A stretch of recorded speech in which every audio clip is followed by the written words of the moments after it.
بسم الله الرحمن الرحیم. ګرانو کتونکو ایوب خان شیرپوست تاسو په خدمت کې حاضر دی. کتونکو خبره ترې به کوم په پاکستان بچو مارچ چې دی وخت د کراچۍ نه را روان دي لاهور ته را رسېدلی دي او په 7 جون باندې په مینار پاکستان کې به د خپل قوت भरपूर مظاهره کوي. په لکو شمېره کې دغه خلک را روان دي او ځای په ځای چې کوم استقبالي را روان دي نو په پنجاب کې او کوم قام را روان دی بیا مرکزی امیر چې کوم دی نو علامه حافظ سعد حسین رضوي صاحب هغه کې په خپله په موټر سایکل را روان دی.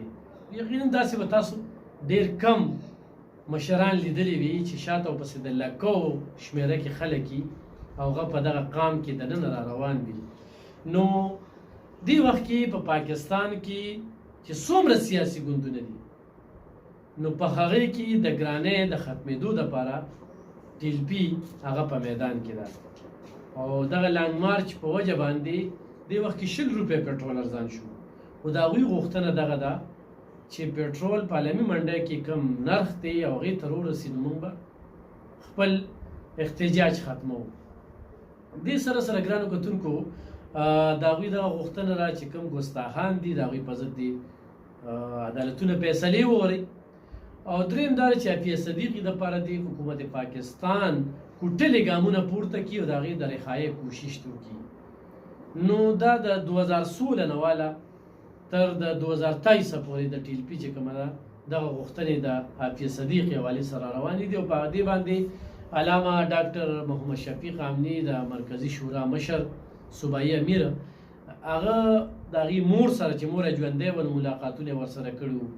د فوزیه صدیقي سره هغې سره په موبایل کې دغه مور میسیجونه موږ اورېدلي دي ورسره شته دي اوسه پورې. نو ګرانو کتونکو د دې نه خو انکار نشته دی. زه د ډېرو خلکو نه اورم یاره تحریک لبیک په دې خاموشه ده. نو خاموشه نه ده خو دې وخت کې په سوشل میډیا پې پابندي ده پاکستاني میډیا کوریج نه ورکوي نو په دې وجه باندې تاسو څه نه خبرېږئ نه. خو نین ایوب خان شیرپو یوټیوب باندې وګورئ ایوب خان شیرپو یوټیوب باندې به تاسو ته د هغې ویډیوګانې میلاویږي. خادم حسین رضوي صاحب خدای بخلي د هغوی ویډیوګانې وګورئ. بیا د سعد حسین رضوي صاحب ډاکټر محمد شفیق صاحب د هغوی تقریرونه وګورئ. نو ایوب خان شیرپو په یوټیوب پیج باندې په یوټیوب باندې تاسو ته میلاویدی شي په دغه چینل باندې. نو ګرانو کتونکو چونکې پرون منګه په دې باندې خبرې ترې نه وې کړې خو پرون په 400 کې کومه آل پارټي کانفرنس راوښتی شوی هغه موږ راوښتلی وو او په هغې کې د ټیلپي چې کومه ده ډېره پوره مرسته حاصله وه. په هغې کې مسلم لیگ نون، جمعیت علماء اسلام، قومي وطن پارټۍ، مزدور کسان پارټۍ، پشکلاوتي قومي جرګې، جماعت اسلامي دوی پکې ګډون کړی. هغه د پاسپورټ دفتر د منتقلۍ په ضد و چې پاسپورټ دفتر دې منتقل نه شي. نو په دغې باندې یو پرېکړه وشوله چې یاره دا پاسپورټ دفتر به همدلته کې پاتې کوو. دا د عوامو په مفاد کې ده. عوامو ته چې کوم دی نو دلته کې ضرورت دی. دلته نیشنل بانک نږدې دی، دلته کې نادرا نږدې ده. بله خبره پکې دا معلومه شوه چې ډېر خلک دغه و چې یاره اوس په نادرا کې پاسپورټ جوړېږي. نو هرګز داسې نه ده. دلته کې چې دا منصوبه را رسي نو دې کې به ډېر وخت لګي، کلونه به پکې لګي. خو دا په هره نادرا کې یو کاونټر لګېدلی وي د پاسپورټ حوالې سره. خو چې څنګه د پاسپورټ د دفتر کار دی نو نادرا هغه یو کاونټر هغه شانتي نشي کولی. نو دغه یو ټیسټینګ کیس دی خو دلته کې چې 400 ته دغه را رسي نو دا به ډېر وخت لګي. نو دغه دپاره مونږ کوټلې ګامونه پورته کړي دي او په دغه کې د پاسپورټ عملې نه غوښتنه هم کوو او هغوی را سره په دې کې باقاعده ملګرتیا خو هم کړې ده چې یاره تاسو یې پاتې کړئ، کوشش وکړئ چې تاسو یې پاتې کړئ. موږ ته هېڅ اعتراض نشته نه. دا مې یو ډېره خبره ده. نو په دغې باندې موږ پرون چې کوم دی یو ډېر کامیاب اف ای سی کړې وه او خو په دغه اف ای سی کې چې کوم دی این پي پکې شرکت نه و کړی، پي ټي آی پکې نه و کړی، پیپل پارټۍ پکې نه و کړی دعوتونو باوجود او دغه شانتې تاجرانو پکې نه و کړی، صحافیانو پکې نه و کړی. خو دا مسله اجتماعي مسله ده. دې ته انفرادي نظر باندې مه ګورئ او بل د ډېر خلک د کریډ کوشش کوي. نو زما به دې سیاسي خلکو ته دې هر کس ته چې کوم دی یاره دا کار ایوب خان کوي نو به دې کریډ خو ایوب خان ته ځي.